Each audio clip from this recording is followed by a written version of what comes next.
Hi, I'm Cindy Harrison. For those of you who don't know me, I am the host and artist of Paint with Heart and also Create This. Today I want to talk to you about the importance of transferring a design onto tracing paper.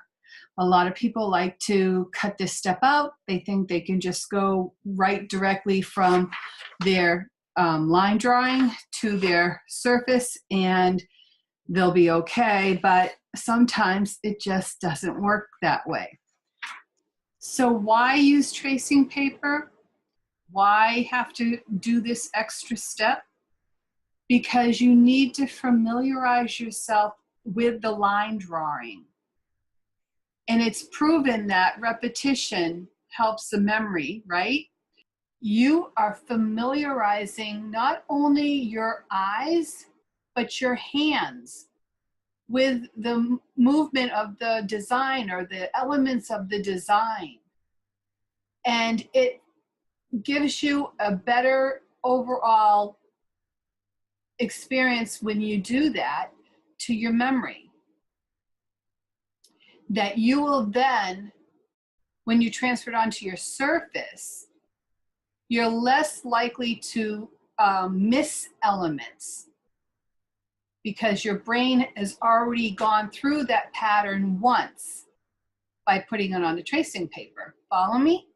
When you're definitely working with an intricate, detailed pattern, it's very helpful. So the first way of doing it is having your tracing paper or vellum paper that is see-through. You see how I can see right through that. And put the line drawing under it. And I can go with my pen or a pencil or even a Sharpie marker, and I can start to trace on the outline. Again, it's familiarizing your mind and your hand motion with the pattern. Okay, so once you have that design transferred onto your tracing, and you want to now transfer this onto your surface, you can do this a couple different ways. Let me show you how. So here's my surface. I'm going to place this down, and now I'm going to place my design on top of the surface. Now, on tracing paper, we can see our surface right through the tracing paper. Look at here. You really can't see the surface. You've got to feel around for it and see if you lined it up. So I'm going to line that up. Now, hold down the tracing paper at least 2 points on your surface. If you hold it down with one, you can twist it. It's not good. Hold it down in 2 spots and then it won't move. If you have the luxury of taping it down, then go ahead and tape it down. But this won't help me because my tracing paper is larger than my surface. And some surfaces, if you put tape on it, you'll lift off the paint that you put on there. Next, you're going to want some graphite paper, either dark or light. They also make some blue tracing paper that will disappear once it gets wet. There's good points and bad points to that as well. You can also find yellow and red, but I stay with the 2 staples, the dark and the light. Now you leave the hand holding the tracing paper in the surface. And then we're going to gently pull the graphite paper underneath. So now you have that. If it's brand new graphite paper, you're going to want to put pressure on it lightly, because some of these lines where the folds are actually end up on my surfaces. So hold it gently, again in 2 spots at all times. And you can take your stylus, you can take a pencil or a pen, and you can start transferring on the pattern.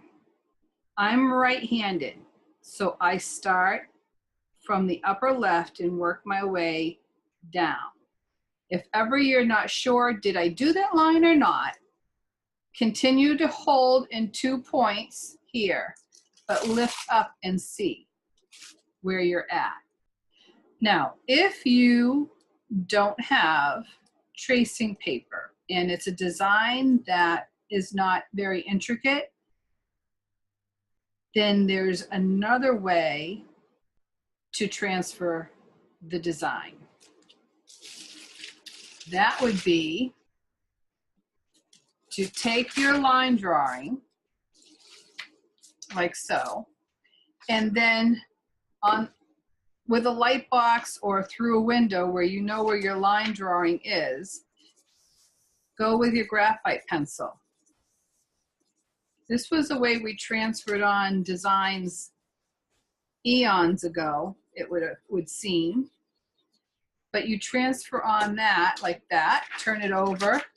Again, using a light box, you need to line that up with your surface so you know where your surface is.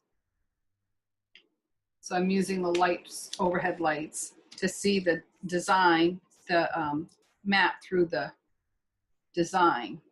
Again, stylus or pencil, you can start to, let's find out where, again, I'm holding it in 2 points. I gotta find out where my graphite is. It shows up right there. So the graphite comes out on the surface. And a lot of times with decorative painting, you do things in layers. Then you really need to have transparency, if you will, of the tracing paper to see your color fields so you can place the detail lines properly within the color fields of your project. For instance, you want to do an angel. This is a Nancy Lee Lenski angel. You want to have some of these lines on there. You might not need all the hair lines or the halo lines or the wing lines, but you do need a fair amount to give you an idea of where that color field is. So I traced on, as you see, just the sections of the hair, not all the hairs, and just the sections of the wings, not all the wing lines, so that I had an idea of that color field and where I'm going with it. Once you've traced that on, then you go over to your project surface and you can trace on the color field. In this case, I did just the face, I did the hair, I did the halo, the wings. They're solid. So you have a solid base of color. Once that's based in like it is now, I can go take my graphite paper,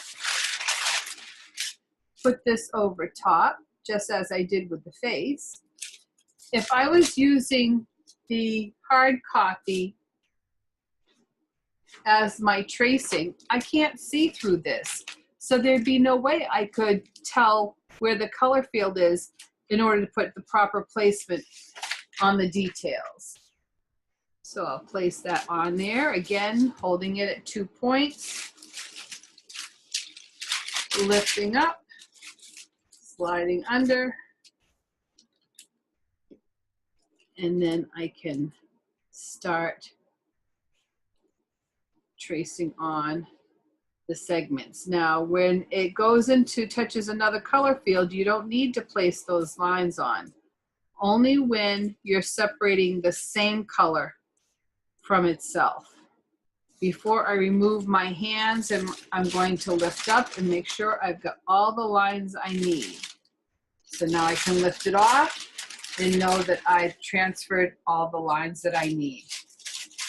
You have 2 reasons to use the tracing paper. One, if you're doing layers, you need to know where your color field is so you can place it back on top in the right area to transfer on the detail. And 2, familiarize yourself with it so that you don't miss any places when you do any lines, any detail when you do trace it on. The other thing about tracing paper, some people like to take vellum or tracing paper and put it in their copy machines. I had a friend once tell me that she ended up having to buy a new printer. Her printer had gotten damaged because she was putting vellum through her printer so frequently that the heat from her machine actually melted some of the plastic that they used to produce the paper onto her printer heads. Once your printer head is covered with this plastic, you can't clean it. That's the end of it. You need to buy a new printer. It's cheaper to buy a new printer. The other thing I used to do in a regular copy machine is use tracing paper. But I found that over time, the tracing lines would flake off. I would start to use them to trace on a design, and they would flake off. So I wouldn't suggest either of those methods. Just remember, next time, take the time and trace your design onto the tracing paper and get familiar with it. It will help you greatly. And as one of my other mentors told me, your design or your painting is only as good as your tracing. So I will leave you with that. If there's any questions, comments, or fun facts that you feel people should know about tracing, please leave them in the comments below. And remember to always paint with heart.